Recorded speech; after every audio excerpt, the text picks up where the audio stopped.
About housing here in Essex for the next few minutes now, 5 minutes past 8, and it's been described by residents as the Essex Village that could actually be turned into a small town if developers get their way. I'm talking about Althorne, close to Burnham-on-Crouch. It's got just 623 homes at the moment, but land has been identified as a possible site for more than 1,700 new homes there in the future. Now, this is all because Malden District Council is currently reviewing its local plan. Nothing is set in stone, but concerns are growing in the village. And Smithy, I know you went there yesterday to have a little look around and talk to some people. How'd you get on? Yeah, it was a beautiful day actually to be out in Essex. I went over towards, I went to Althorne on the B1010, that's known as the Fanbridge Road or the Lower Burnham Road in that area. It connects Southwood and Ferrers to Burnham-on-Crouch. If you pause there, you get possibly one of the most beautiful views in Essex. You're on fairly high ground. You're looking down across vineyards and fields and hedgerows. The landscape sort of slips away as you look down to water in the distance. Now, a campaign group has been set up to defend that view, and not just the view, but also the character of the village and the way of life there, because some huge-scale house building has been suggested. Here's how I got on.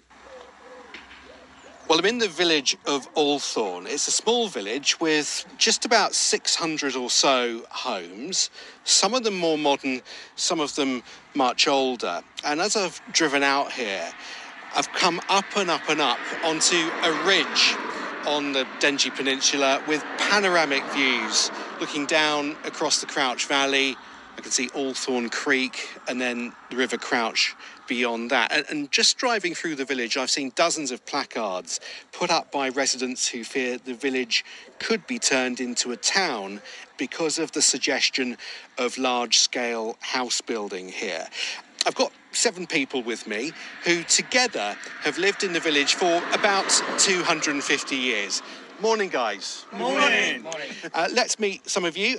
Ursula Bengerfield. Hello. Jazz Singh. Hello. Deborah Morley. Morning. And Glenn Phillips. Good morning. Ursula, as we just look out, just describe the view, how special it is, what we can see. Well, what we've got is a panoramic view across the River Crouch, down the slope of the valley, our side of the river, north of the river, and then up the hills on the other side to Canewdon. And right in front of us, the tide's fairly low at the minute. You can see Bridgemarsh Island, which will be pretty well covered with water at a very high tide. How special is it?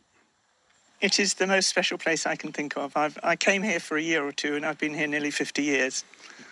And what do you fear could be lost if areas of land near here are built upon? Well, apart from losing the quiet places, the beautiful views, the panoramas, the whole village would be totally changed. It's a small village with a community that would be destroyed.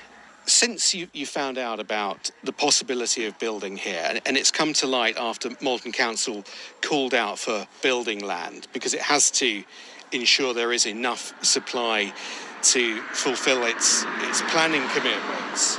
How have you come together, Jazz? What have you been doing in response to the suggestion of building? Well, there's been a lot of frustration and anger here by the residents. So the residents have come together as a small group initially, but then it's really just grown and grown and grown through everyone's frustrations in regards to, the plans that have been put forward by the developers and the fact that the site has been deemed to be suitable by Malden District Council.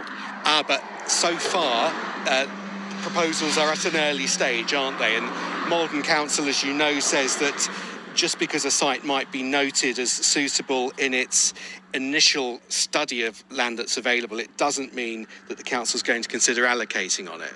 That's very true, very true. But what we've also seen as a precedent on the Crouch Valley and in the area is multiple locations that have been built on in areas like Fanbridge, which were also deemed only to be suitable in the beginning, and in Burnham-on-Crouch as well. All of these areas are serviced by a very, very poor infrastructure, but yet they have been built on. How strong is the concern about possible house building here, and how widespread is it? There's a huge degree of concern with the residents, actually in Althorne and beyond Althorne as well, because this affects many areas. The group started, as I said, as a very, very small group. It's now got over 200 members. It's growing exponentially at the moment. It's really growing very, very fast. There's over 200 signs that are being displayed just along the Fanbridge Road and the Burnham Road.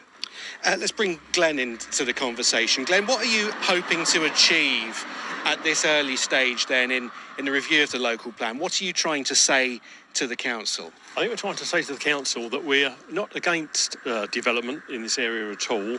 We just think the development should be in the right place, and the Crouch Valley isn't the right place. Where is the right place then? Okay. Well, of a village of this sort of size, our advisors have indicated a number closer to 30 homes would be appropriate, and we believe there are infills and brown sites, or the equivalent of brown sites, within Althorne that would take that sort of number of houses. So brownfield sites and not agricultural land? Very much so, very much so. Deborah, let's turn to you, because you've lived here for about 18 months, come from Canvey. What do you think about the idea that the land that you've chosen to make home could get many more neighbours? I'm devastated. I moved off of Canvey because of the huge amount of housing and the disrespect for the green space.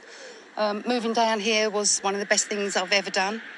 The area is absolutely beautiful, but like everyone else has said, there is no infrastructure here. We can't support more traffic on the roads. We've got no school, we've got no doctors. Actually, in Althorne, we've got no shop.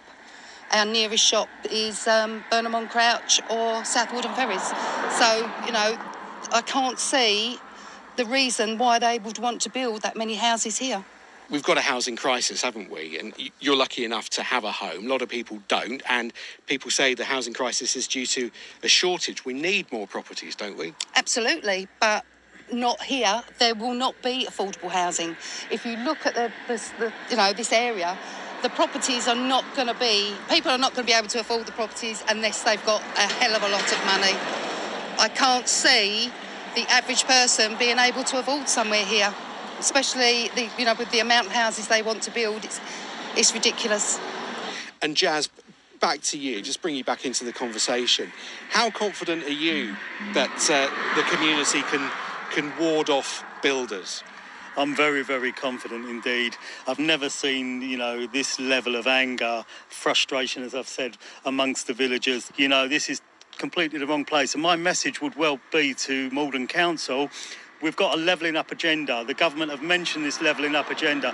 Levelling up means levelling up. Stop building houses on prime agricultural ground in locations which are completely wrong. There are plenty of locations in the district which are more suitable. We're not opposed to development. We're opposed to development in the wrong locations with the wrong infrastructure.